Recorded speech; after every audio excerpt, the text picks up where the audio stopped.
नमस्कार मित्रांनो, आर.एस. अकॅडमीमध्ये आपल्या सर्वांचं या ठिकाणी सहर्ष स्वागत आहे. मित्रांनो, पोलीस पाटील चालू घडामोडी प्रश्नसंच मधले 15 प्रश्न आज आपल्याला अभ्यासायचे आहेत. काल सण असल्यामुळे, दसरा असल्यामुळे आपण ही काल कुठला व्हिडिओ अपलोड केला नाही. परंतु आजपासून पुन्हा शेवटचे जे 8 दिवस राहिलेले आहेत, या 8 दिवसामध्ये मी तुम्हाला 20 व्हिडिओ या ठिकाणी प्रोव्हाईड करणार आहे. जे मी मित्रांनो तुम्हाला सांगितलेलं आहे, ते मटेरियल सर्व पुरवण्याचा माझा पुरेपूर प्रयत्न राहील. 8वीचा जो इतिहास आहे, तो मित्रांनो सुरुवातीला मला वाटलं की 2000 प्रश्नात कव्हर होईल. त्याचे 2000 चे 2500 झाले आणि आता सध्या 3000 प्लस प्रश्न तयार झालेले आहेत. आता एकही प्रश्न या पुस्तकातला शिल्लक राहिलेला नाही.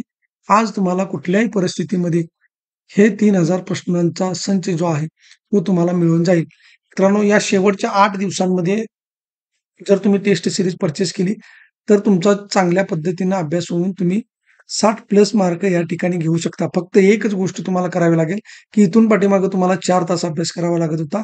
आता थोडंसं याच्या दुप्पट 7 ते 8 तास तुम्हाला हे शेवटचे 8 दिवस द्यायचे आहेत. मित्रांनो, येणाऱ्या दिवाळीमध्ये तुम्ही गावचे पोलीस पाटील असणार आणि ही गोष्ट तुम्ही लक्षात ठेवायची आहे आणि त्या दृष्टीने प्रयत्न करायचा आहे.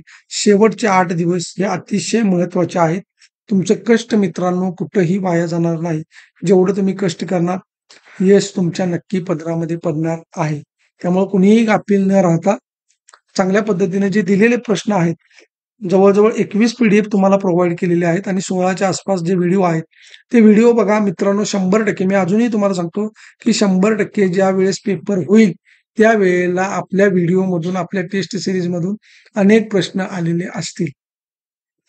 हे मी तुम्हाला खात्रीशीर सांगतोय. तर ज्यांना घ्यायचं असेल, त्यांनी या नंबरवरती मला कॉल, मेसेजेस करा. तुम्हाला टेस्ट सीरीज पाठवून देण्याची व्यवस्था केली जाईल. त्याचबरोबर या चालू घडामोडीच्या ज्या पी-डी-एफ आहेत, त्या आपल्या टेलिग्राम चॅनलवरती सुद्धा उपलब्ध आहेत. तर जास्त वेळ न लावता आपण या प्रश्नांना सुरुवात करूया. बघा, प्रश्न पहिला आहे, जनसुरक्षा विधेयक विधानसभेमध्ये खालील पैकी कोणत्या मंत्र्याने मांडले? पर्याय ए आहे अजित पवार, बी आहे एकनाथ शिंदे, सी आहे देवेंद्र फडणवीस आणि डी आहे पंकज भोयर. तर याचं योग्य उत्तर आहे पर्याय क्रमांक सी, देवेंद्र फडणवीस. प्रश्न क्रमांक 2 बघा, विम्बल्डन चॅम्पियन स्पर्धा 2025 चा विजेता कोण? ए आहे रॉजर फेडरर, बी आहे यानिक सिन्नर, सी आहे कार्ल्स अल्कराज आणि डी आहे वरीलपैकी नाही. मित्रांनो, या ज्या स्पर्धा आहेत, याचं नाव आपल्याला महत्वाचं आहे. हे नाव बघायचं आहे आणि या नावानुसार आपल्याला प्रश्नाचं उत्तर चॉईस करायचं आहे. तर याचं जे योग्य उत्तर आहे मित्रांनो, ते आहे यानिक सिन्नर. त्यानंतर बघा, प्रश्न क्रमांक 3, स्वच्छता अभियानामध्ये राज्यातील कोणत्या महानगरपालिकेने प्रथम क्रमांक पटकावला? जी केंद्राची योजना आहे स्वच्छ भारत, त्यानुसार मित्रांनो महाराष्ट्रामध्ये ज्या महानगरपालिकेचा क्रमांक आलेला आहे, तर ती नगरपालिका कोणती आहे महानगरपालिका? पर्याय ए आहे कोल्हापूर, बी आहे नाशिक, सी आहे मुंबई आणि डी आहे जालना. तर याचं योग्य उत्तर आहे पर्याय क्रमांक सी, मुंबई. त्यानंतर बघा, प्रश्न क्रमांक 4, स्वच्छ सर्वेक्षण 2024-25 या स्पर्धेत 3 ते 10 लाख लोकसंख्येच्या शहरात देशातील सर्वात स्वच्छ शहराचा बहुमान खालीलपैकी कोणत्या शहराला मिळाला? ए आहे मुंबई, बी आहे ठाणे, सी आहे कल्याण आणि डी आहे मीरा भाईंदर. तर याचं योग्य उत्तर आहे पर्याय क्रमांक डी, मीरा भाईंदर.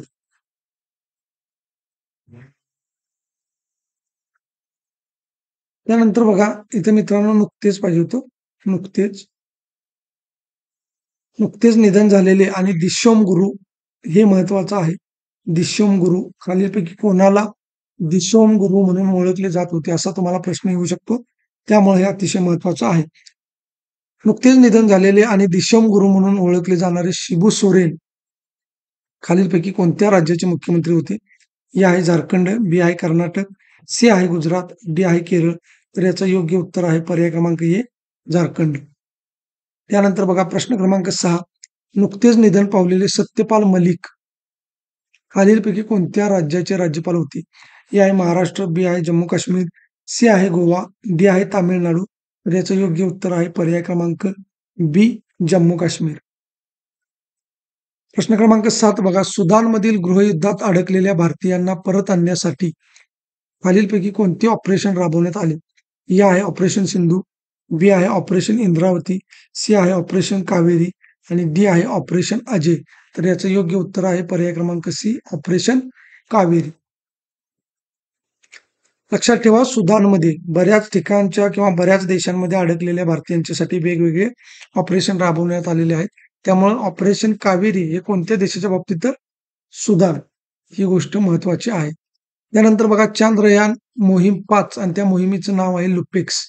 हे नाव सुद्धा तुम्हाला या ठिकाणी विचारलं जाऊ शकतं. चांद्रयान मोहीम 5 लुपेक्ससाठी भारताचा सहयोगी सहयोगी देश कोणता? ए आहे अमेरिका, बी आहे चीन, सी आहे रशिया, डी आहे जपान. तर याचं योग्य उत्तर आहे पर्याय क्रमांक डी, जपान. त्यानंतर बघा प्रश्न क्रमांक 9, देशाचे पंतप्रधान, राज्याचे मुख्यमंत्री, केंद्रीय मंत्री यांना 30 दिवसात तुरुंगवारी हे लोकसभेत कितवे घटना दुरुस्ती विधेयक आहे लोकसभेत मांडलेले? या ठिकाणी हे जे आहे हे कितवे घटना दुरुस्ती विधेयक आहे? पर्याय ए आहे 130, बी आहे 131, सी आहे 132 आणि डी आहे 133. तर याचं योग्य उत्तर आहे पर्याय क्रमांक 1, 130. त्यानंतर बघा, 130वी घटना दुरुस्ती विधेयक लोकसभेत खालीलपैकी कोणी मांडले? ए आहे नरेंद्र मोदी, बी आहे अमित शाह, सी आहे जे पी नड्डा, डी आहे नितीन गडकरी. तर याचं योग्य उत्तर आहे पर्याय क्रमांक बी, अमित शहा. त्यानंतर बघा प्रश्न क्रमांक 11, अमेरिकन खुल्या टेनिस स्पर्धेची विजेती खालीलपैकी कोण? ए आहे अमांडा एनिसिमावा, बी आहे मारिया शारापोवा, सी आहे अरिना सबालेंका आणि या ठिकाणी डी आहे मॅडिसन कीज. तर याचं योग्य उत्तर आहे पर्याय क्रमांक सी, अरिना सबालेंका. प्रश्न क्रमांक 12, आशिया हॉकी चषक भारताने कितव्यांदा पटकावला? पहिल्यांदा, बी आहे दुसऱ्यांदा, सी आहे तिसऱ्यांदा, डी आहे चौथ्यांदा. तर याचं योग्य उत्तर आहे पर्याय क्रमांक डी, चौथ्यांदा. त्यानंतर प्रश्न क्रमांक 13 बघा, सायबर गुन्ह्याशी लढण्यासाठी दूरसंचार विभागाने खालीलपैकी कोणते व्यासपीठ सुरू केले? ए आहे चक्षु, बी आहे बक्षी, सी आहे दूरदृष्टी आणि डी आहे संचार. तर याचं योग्य उत्तर आहे पर्याय क्रमांक ए, चक्षु. त्यानंतर प्रश्न क्रमांक 14, जगातील पहिल्या 3D प्रिंटेड रेल्वेच्या अनावरण खालीलपैकी कोणत्या देशात करण्यात आले? ए आहे जर्मनी, बी आहे जपान, सी आहे चीन, डी आहे अमेरिका. तर याचं योग्य उत्तर आहे मित्रांनो पर्याय क्रमांक बी, जपान. आणि त्यानंतर बघा प्रश्न क्रमांक 15, सुशीला कार्की यांची कोणत्या देशाच्या पंतप्रधान म्हणून निवड झाली आहे? मित्रांनो, याच्यामध्ये ज्या काही मिस्टेक असतील, प्रिंट मिस्टेक, त्या तुम्हाला जे पीडीएफ आपण टेलिग्राम चॅनलवरती देणार आहे त्यामध्ये या मिस्टेक दुरुस्त केलेल्या आहेत. तर त्या ठिकाणी जाऊन तुम्ही पीडीएफ डाउनलोड करू शकता. सुशीला कार्की यांची कोणत्या देशाच्या पंतप्रधानपदी निवड झाली आहे? ए आहे भूतान, बी आहे मालदीव, सी आहे नेपाळ, डी आहे घाना. तर याचं योग्य उत्तर आहे पर्याय क्रमांक सी, नेपाळ. तर अशा पद्धतीने मित्रांनो आपण या ठिकाणी 15 प्रश्न बघितलेले आहेत. संध्याकाळी आपण 15 प्रश्न आणि त्याचसोबत 8वीचा इतिहास हा व्हिडिओ अपलोड करूया. येणाऱ्या 8 दिवसांमध्ये तुम्हाला भरपूर फायदा होईल आणि त्याच्यातले प्रश्न 100% परीक्षेला येणार. व्हिडिओ चांगला वाटला असला लाईक करा, सबस्क्राईब करा, जास्तीत जास्त विद्यार्थ्यांच्यापर्यंत शेअर करा आणि खाली हाईपचं बटन असते ते दाबायला विसरू नका. धन्यवाद.